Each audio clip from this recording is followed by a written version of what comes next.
नमस्कार दोस्तों, कैसे हो आप सभी। Bihar result target online classes में एक बार फिर से आप सभी का बहुत बहुत स्वागत है।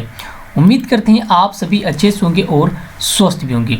तो दोस्तों, अगर आप लोग बिहार डीएलएड एंट्रेंस एग्जाम 2023 की तैयारी कर रहे हैं तो आज का ये क्लास आप सभी के लिए 100% ज़रूरी है। क्योंकि दोस्तों, इस क्लास में हम आप सभी को बिहार डीएलएड एंट्रेंस एग्जाम 2023 की दृष्टि से साइंस से top and most important 30 objective प्रश्न का मॉक टेस्ट सीरीज लेकर के आ गए हैं दोस्तों।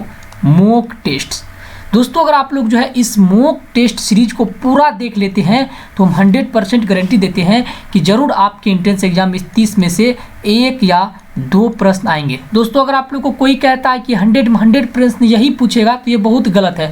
अगर आपको हम बोले कि इसमें हम 30 प्रश्न बताएंगे, आप लोग इस 30 प्रश्नों को पढ़ लीजिए, यहाँ से सभी के सभी प्रश्न आपके एंट्रेंस एग्जाम में आने वाले हैं, तो ये कितना खराब लगेगा ना। क्योंकि 20 एग्जाम ही पूछेगा, इतना बड़ा सिलेबस है दोस्तों। सिलेबस एक बार आप लोग देख लीजिए। इसीलिए कहते हैं अगर 30 प्रश्न बताएंगे तो इतना गारंटी लेंगे कि आपके एग्जाम में 1 से जो है 2 प्रश्न आना तय है ना। तो चलिए हम लोग इसी तरह से पूरी ईमानदारी के साथ इस वीडियो को शुरू करते हैं। और आप लोग भी अपना कीमती समय दे रहे हैं तो इस वीडियो को पूरी ईमानदारी के साथ देखिएगा और मॉक टेस्ट में पास करने का कोशिश कीजिएगा। और आप समझिए कि आज का जो ये मॉक टेस्ट है, आज ये पार्ट 3 है ना। आज के मॉक टेस्ट का ये पार्ट 3 है। इससे पहले इससे संबंधित जो है पार्ट 1 और दोस्तों पार्ट 2 वाला जो है पार्ट 1 और पार्ट 2 का ऑलरेडी हम मॉक टेस्ट दे चुके हैं, जिसमें 30 प्रश्न। देखिए यहाँ पे 60 प्रश्न है, तो इसका मतलब है कि 30 प्रश्न पहले आपका हो चुका है ना। तो दोनों का लिंक डिस्क्रिप्शन में 100% देख लीजिएगा। प्रीवियस ईयर का क्वेश्चन इसमें आपको ज़्यादा से ज़्यादा टकराएगा, है ना। तो चलिए मेरे प्यारे सर जी, इस वीडियो को शुरू करते हैं। जो भी नवनियुक्त टीचर है, ठीक ना है ना सर जी, अगर आप लोग डीएलएड एंट्रेंस एग्जाम की तैयारी करें तो आप लोग भी टीचर ही हुए, तो आप सभी इस चैनल को जरूर सब्सक्राइब कर लीजिएगा। तो चलिए शुरू करते हैं। इससे पहले देख लीजिए कि यहाँ पे हम लोग 60 नंबर के ही प्रश्न शुरू करेंगे। 61 नंबर के पास हम लोग आ गए, है ना, 61 नंबर। तो हम लोग करते हैं 60 नंबर के प्रश्न से ही शुरू। तो देखिए सर जी, 60 नंबर का प्रश्न यहाँ पे आप सभी के लिए, पीलिया रोग किसके संक्रमण से होता है। ऑप्शन ए में सर जी दिया गया मस्तिष्क, बी में दिया गया यकृत, सी में दिया गया गुर्दा और डी में सर जी यहाँ पे पलिया दिया गया है। तो मेरे प्यारे सर जी, जल्दी से आप लोग कमेंट कीजिए इस प्रश्न का सही उत्तर क्या होगा। जल्दी ली। अगर आपके अंदर टीचर बनने का जुनून है तो इस प्रश्न का जरूर उत्तर दीजिए। मॉक टेस्ट है सर जी, है ना। तो याद रखेंगे सभी सर जी, पीलिया रोग यकृत के संक्रमण से होता है, जिसको हम लोग दोस्तों लीवर कहते हैं ना। यकृत जिसको हम लोग लीवर कहते हैं। चलिए अगला प्रश्न की ओर बढ़ते हैं सर जी। चलिए फटाफट हम लोग खींचते हैं इस लाइव सीरीज को। देखेंगे लाइव सीरीज से सर जी 61 नंबर का मॉक टेस्ट प्रश्न कह रहा है यहाँ पे, निम्न में से किस ग्रंथि से पित्त उत्पादित होता है। जल्दी से प्यारे सर जी बताएंगे, यकृत, गुर्दा, पित्ताशय और तिल्ली, किस ग्रंथि से पित्त उत्पादित होता है सर जी। तो याद रखेंगे सर जी, इसका सही आंसर हो जाएंगे सर जी, यकृत से पित्त उत्पादित होता है ना, यकृत।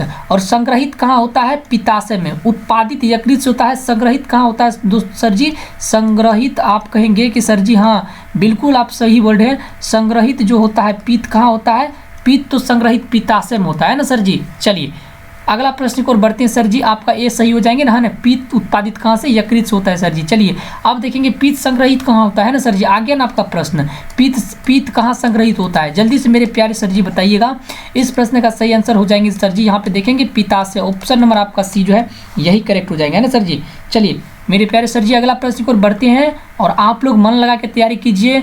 आपको जो है डीएलएड एंट्रेंस एग्जाम 2023 में सरकारी कॉलेज लेना है ना, इसीलिए आप लोग जो है मन लगा के तैयारी कीजिए। थोड़ा इसको छोटा कर देते हैं सर जी, क्यों कर देते हैं, क्योंकि ये जो है बड़ा हो जाएगा तो वहाँ पे आपको देखने में थोड़ा दिक्कत होगा, है ना।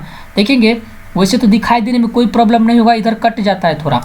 मानव शरीर की कौन सी ग्रंथि एक साथ अंतःस्रावी और बाह्यस्रावी दोनों की तरह कार्य करती है ना सर जी। कौन सी ग्रंथि जो एक साथ अंतःस्रावी बाह्यस्रावी दोनों की तरह कार्य करती है। अग्न्याशय, यकृत, पीयूष और थायराइड। जल्दी से बताएंगे सर जी इस प्रश्न का सही आंसर क्या हो जाएंगे।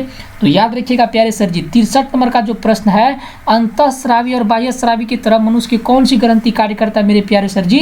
तो याद रखेंगे सभी, 63 नंबर प्रश्न का सही आंसर हो जाएंगे सर जी, अग्न्याशय ग्रंथि, है ना, अग्न्याशय ग्रंथि।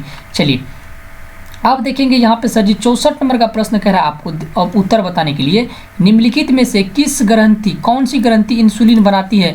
वीवीआई प्रश्न है सर जी, जल्दी से बताएंगे। तिल्ली, यकृत, अग्न्याशय और पीयूष, कौन सी ग्रंथि सर जी इंसुलिन बनाती है। तो जल्दी जल्दी फटाफट आप लोग कमेंट कीजिए। याद रखिएगा सर जी, अग्न्याशय ग्रंथि इंसुलिन बनाती है। इंसुलिन मतलब क्या होता है सर जी, मधुमेह। जो मधुमेह की जो है सर जी, मधुमेह के जो आपका इंजेक्शन होता है इंसुलिन से ही दिया जाता है ना सर जी। चलिए प्यारे सर जी, अगला प्रश्न को आप लोग देख लीजिए। प्रश्न है सर जी यहाँ पे 65 नंबर का, मानव शरीर के किस अंग से इंसुलिन का स्राव होता है। बहुत बढ़िया प्रश्न है सर जी। अग्न्याशय है यहाँ पे, गुर्दा है, गोल ब्लाडर है और यकृत है। तो 65 नंबर का प्रश्न का सही उत्तर हो जाएंगे सर जी आपका ऑप्शन नंबर ए, अग्न्याशय है ना, अग्न्याशय ऑप्शन नंबर ए।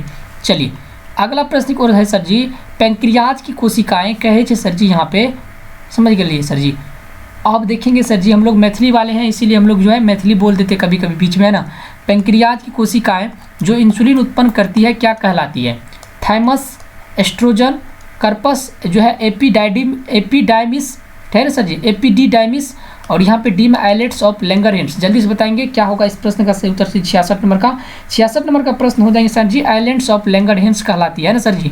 चलिए मेरे प्यारे सर जी, अगला प्रश्न सर जी, अब देखेंगे सर जी, इंसुलिन की खोज किसने की थी, है ना सर जी। इंसुलिन की खोज किसने की थी, तो याद रखिएगा सर जी, यहाँ पे देखेंगे लाइनक ने, बेंटिंग व बेस्ट ने, लेजर ने और वॉक्समैन ने, सभी मेरे प्यारे सर जी याद रखिएगा। इस प्रश्न का सही आंसर जाएंगे, इंसुलिन का खोज जो है बेंटिंग व बेस्ट ने किया था। कौन किया था सर जी, 67 नंबर का सही उत्तर हो जाएंगे सर जी, बेंकिंग व बेस्ट ने किया था, ऑप्शन नंबर बी हो जाएंगे प्यारे सर जी। चलिए अब देखेंगे, एक चीज़ आपको बताना चाहूँगा सर जी कि वीडियो देख रहे हैं तो कम से कम एक बार तो आप लोग वीडियो को लाइक और अपने दोस्तों के पास शेयर कीजिए ना। जो डीएलएड कर रहा है उसके पास शेयर कीजिए ना। और डिस्क्रिप्शन में व्हाट्सअप और टेलीग्राम का ग्रुप का लिंक दिया गया है, उसको भी आप लोग सभी ज्वाइन कीजिए। 68 नंबर का प्रश्न है, इंसुलिन एक प्रकार का क्या है, हार्मोन है, प्रोटीन है, एंजाइम है या फिर विटामिन है। तो 68 नंबर का प्रश्न का उत्तर हो जाएंगे सर जी, इंसुलिन एक प्रकार का हार्मोन है जो मधुमेह के प्रकोप में इसका इंजेक्शन दिया जाता है एंटीबायोटिक रूप में। अगला प्रश्न सर जी, यहाँ पे कौन सा हार्मोन रक्त में शर्करा की मात्रा को नियंत्रित करता है, शर्करा की मात्रा नियंत्रित करता है।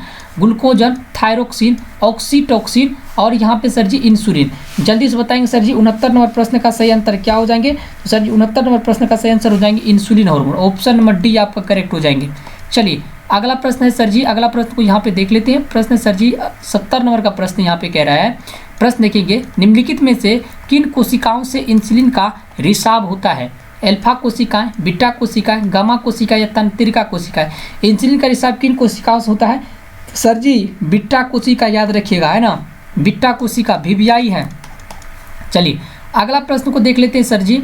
अगला प्रश्न यहाँ पे, शरीर के किस अंग की खराबी से मधुमेह का प्रकोप होता है। लीवर, पैंक्रियाज, किडनी और हृदय।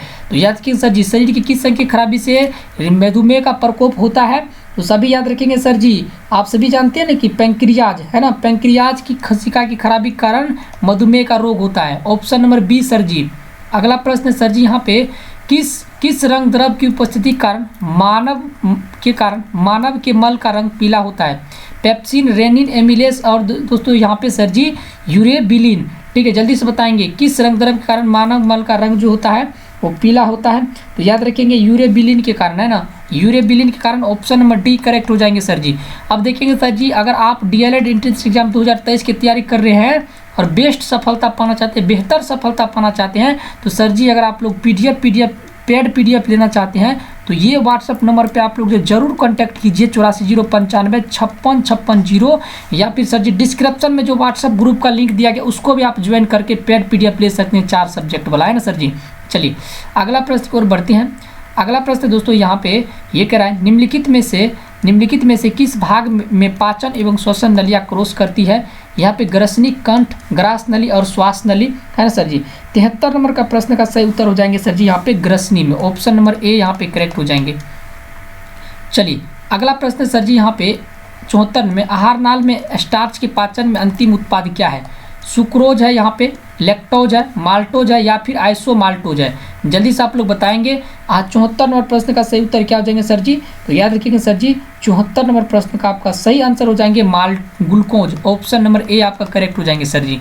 चलिए अगला प्रश्न देख लेंगे सर जी। अगला प्रश्न, अरे यार सर जी जल्दी से आप लोग देखिए, आप सभी ने जल्दी से सर जी चैनल को सब्सक्राइब कर लीजिए, क्योंकि इंग्लिश का भी क्लास हम स्टार्ट करने वाले हैं। इंग्लिश का भी देख लीजिएगा, इंग्लिश और मैथ्स और आपका रीजनिंग इन सभी सब्जेक्ट का सर जी इस पर क्लास होगा बहुत जल्द। अभी तो चल ही रहा है और सब सब्जेक्ट का 4 सब्जेक्ट का भी चल रहा है, और ये और का भी अभी जल्दी चलेगा, है ना सर जी। इंग्लिश का भी, मैथ्स का भी और रीजनिंग का। 75 नंबर का प्रश्न है, जैव तंत्र की संख्या की दृष्टि से सर्वाधिक बहुयात में कौन सा तत्व पाया जाता है? हाइड्रोजन, ऑक्सीजन, कार्बन और नाइट्रोजन। 75 नंबर का प्रश्न का सही आंसर हो जाएंगे सर जी ऑक्सीजन, है ना। ऑक्सीजन आपका बी हो जाएंगे। चलिए अगला प्रश्न है सर जी यहाँ पे 76 नंबर में, आहार में लवण का मुख्य उपयोग क्या है? जल में भोजन के कणों को विलेयता को बढ़ाना, ठीक ना। भोजन के पाचन के लिए अपेक्षित हाइड्रोक्लोरिक एसिड लघु मात्रा में पैदा करना, पकाने की क्रिया को सरल बनाना, भोजन को स्वादिष्ट बनाना। तो लवण का मुख्य कार्य क्या होता है सर जी? पता है ना सर जी, आपको पता है ना सर जी? 76 नंबर प्रश्न का सही उत्तर हो जाएंगे, ये जो 76 नंबर प्रश्न इसका सही उत्तर भोजन को स्वादिष्ट बनाना, नमक का काम, है ना। अगला प्रश्न को देख लीजिए आप सर जी, पशु को प्रथम श्रेणी का प्रोटीन माना जाता है, क्योंकि यह क्या करता है आपको पता ना? जल्दी से देखेंगे सर जी, 4 ऑप्शन है, आप देख के भी बता सकते हैं, है ना। 4 ऑप्शन इसका जिसका दिखाई दिया है सभी कमेंट करके बताएंगे। और जो मेरा वीडियो कभी नहीं देखे थे वो अगर देख रहे हैं तो एक बार जरूर न्यू लिख के भेजिएगा, आई एम न्यू स्टूडेंट, है ना। न्यू स्टूडेंट एक बार जरूर लिख के, जो न्यू स्टूडेंट है न्यू स्टूडेंट एक बार लिख के भेजिए सभी कमेंट में। देख लेते कौन कौन न्यू स्टूडेंट है जो मेरा वीडियो आज जो है आप जो है इस चैनल पर कर रहे हैं ना। तो इसका सही आंसर अनिवार्य अमीनो एसिड से भरपूर होता है। चलिए सर जी अगला प्रश्न है, गहरे तले हुए पदार्थ कैंसर जनक होते हैं क्योंकि उसमें प्रचुरता होती है। गहरे तले हुए पदार्थ जो होता है, अब गहरे तले हुए पदार्थ की अगर बात करें, जब आप कोई चीज़ खाना बनाते हैं या फिर आप परोठा बनाते हैं ना सर जी, परोठा बनाते हैं तो उसको क्या करते हैं, ज़्यादा जला देते हैं, है ना, ज़्यादा तल देते हैं, है ना। उसमें वो क्या कहता है, वो पदार्थ कैंसर युक्त हो जाता है। सावधान क्या सावधान रहे, ध्यान रखिएगा। जब भी आप खाना बनाते हैं या फिर आप रोटी बनाते हो या फिर आप जो परोठा बनाते हो या फिर आप जो है कोई भी चीज़ जो भुजिया बनाते हो, है ना, सबसे अधिक जो है आप परोठा का बात करें, ये ज़्यादा अगर जला होगा, जो वसायुक्त पदार्थ होता है ना, जो वसायुक्त पदार्थ होता है सबसे ज़्यादा उस चीज़ पर ध्यान रखना है ना। तो वसायुक्त जो पदार्थ होता है, जैसे आपका तेल हो गया, है ना, ये तेल से परोठा हो गया, तो परोठा तेल में बनता है ना, तो इन पदार्थ को आपसे सबसे ज़्यादा ध्यान रखना है। तेल हो गया आपका, पकोड़ा हो गया, ये सब ज़्यादा नहीं खाना चाहिए। जो भी जले हुए थे इसको नॉर्मल कच्चा ही जब से करना चाहिए। तो ये वसा से पहले होती है क्योंकि उसमें प्रचुर मात्रा में वसा होती है। अगर वसा जलेगा तो निश्चित रूप से कैंसर रोगी के लिए बहुत ही खतरनाक होता है ना सर जी। तो लास्ट में सावधान रहिए, गहरे तले हुए पदार्थ आप लोग नहीं खाइए, अधिक तले हुए पदार्थ मत खाइए क्योंकि वो कैंसर जनक होता है ना। तो 78 नंबर प्रश्न है ना। तो 30 प्रश्न का टारगेट लेते इसमें दोस्तों सर जी 78 प्रश्न है टोटल। तो इस पीडीएफ का जो है 78 प्रश्न कंप्लीट हो गया है। देखिए ये पीडीएफ का इतना इंपॉर्टेंट क्वेश्चन, ऐसे अगर आप लोग पेड पीडीएफ लेना चाहते हैं सेम इसी तरह का, तो सर जी आप जो है ज़रूर इस नंबर पे 840955650 पे आप लोग मैसेज कीजिए। 0 पे आप लोग व्हाट्सअप पे आप लोग पेड पीडीएफ लिख करके सेंड कीजिए जिसको भी चाहिए, ठीक है सर जी। वहाँ पे आपको कितना फ़ी लगेगा, 4 सब्जेक्ट का फ़ी वगैरह सब कुछ वहाँ पे बता दिया जाएगा, है ना सर जी। और जल्दी से आप लोग मैसेज कीजिए, बाद में आपको इंग्लिश और हिंदी का भी वहाँ पे मिलेगा, है ना सर जी। तो चलिए चैनल को जल्दी आप नहीं किए सब्सक्राइब, जल्दी सर जी चैनल को भी सब्सक्राइब कर लीजिए, ठीक है। जो नहीं किए हैं फटाफट आप चैनल को भी सब्सक्राइब कर लीजिए जल्दी से, है ना सर जी। तो चलिए आपका बहुत बहुत आभार। आप हमारे चैनल पर रोज़ विजिट कीजिए और इसी तरह से वीडियो देखिए और अपनी तैयारी का स्ट्रॉन्ग कीजिए। चलिए आप साइंस और हिंदी सभी जो नहीं देखे थे इससे पहले वो वीडियो को ज़रूर देख लीजिएगा।